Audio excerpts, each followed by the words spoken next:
Bonjour tout le monde, je suis bien arrivé à Tokyo. Je suis parti mercredi à 22 heures à l'aéroport Charles de Gaulle. Bon, quelques petites péripéties, la tour de contrôle qui a oublié de programmer l'avion, plus le véhicule qui est censé pousser l'avion qui a cassé son bras, donc du coup il fallait qu'il change de véhicule. Donc je suis arrivé le lendemain à 19 heures à peu près à Tokyo Haneda.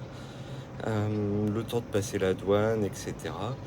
Je me suis ensuite retrouvé avec Kojiro, l'ami japonais de ma maman, qui m'a accueilli directement à l'aéroport avec sa fille, qui m'a emmené à l'hôtel, à la guest house où je dors actuellement.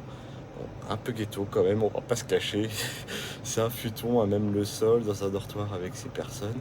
Ouais, c'est pas grave, de toute façon, les trois quarts du temps, je suis dehors, donc je fais ma vie. À partir de là, on est allé dîner dans un petit resto typiquement japonais à côté de l'hôtel où du coup maintenant j'y vais un petit peu tous les soirs parce que Ina a pris l'habitude que moi, un Keijin français, je viens de la voir, elle parle un petit peu anglais, donc du coup ça me permet d'avoir une certaine interaction au quotidien. Donc vendredi, je suis parti très tôt parce que 5h30, j'étais debout, les yeux grands ouverts comme un hibou. Donc j'ai fait la visite de Shinjuku, qui est avec la plus grande gare au monde, avec plus de 2 millions de voyageurs par jour.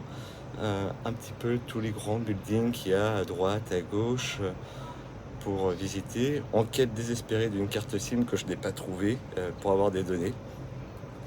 Ensuite, je suis allé me balader vers Shibuya avec le fameux rond, pas rond-point, passage piéton où il y a énormément de monde qui se croise, impressionnant à voir.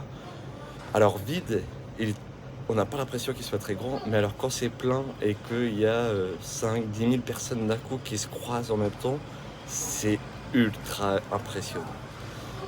Ensuite, il y avait l'histoire du fameux chien fidèle où, à la suite du décès de son maître, il est revenu pendant 10 ans, tous les soirs, à la même heure, à la gare de Shibuya pour l'attendre, alors qu'il n'allait pas revenir. Donc ça a été pour le vendredi. Autant vous dire que quand je suis rentré le soir à 18-19 heures, je me suis écroulé et relevé le lendemain matin à 10 heures, j'avais marché 30 km.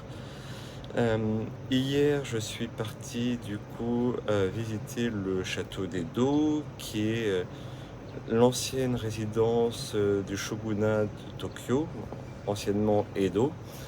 Euh, donc, une très belle visite, des très beaux parcs. Et il y a aussi la visite de la partie du château de l'empereur que je n'ai pas pu faire parce que c'est des visites qu'il faut ou réserver ou alors il y a une centaine de places disponibles le matin et l'après-midi à 10 heures et à 13h30. Donc il va falloir que je m'arrange pour y aller un peu plus tôt et réussir à choper une place. Suite à ça, j'ai marché un petit peu et je suis allé visiter le quartier de Akiba, qui est le quartier très geek avec des maids dans la rue qui essaient de vous alpaguer pour vous emmener dans les maids cafés, du matériel électronique, des mangas, des jeux vidéo, voilà. Quelques petits jeux à droite à gauche. Donc ça, c'est ce que je me suis occupé de faire hier. J'ai rencontré un Français hier soir avec qui je suis allé boire une bière. Du coup, on a échangé un peu sur la ville de Tokyo. Donc un moment très sympa. Et puis aujourd'hui, je prévois de faire le studio Ghibli, enfin le musée du studio Ghibli, et certainement un Pokémon Center qui est un énorme bâtiment avec 3 étages dédiés uniquement à Pokémon. Et après, je vais voir, je vais me laisser porter. Je vais peut-être retourner au quartier de Shinjuku ce soir, mais de nuit uniquement pour découvrir un peu la vie nocturne qu'il y a là-bas. Voilà, ce sera tout pour moi, et puis je vous dis à très vite.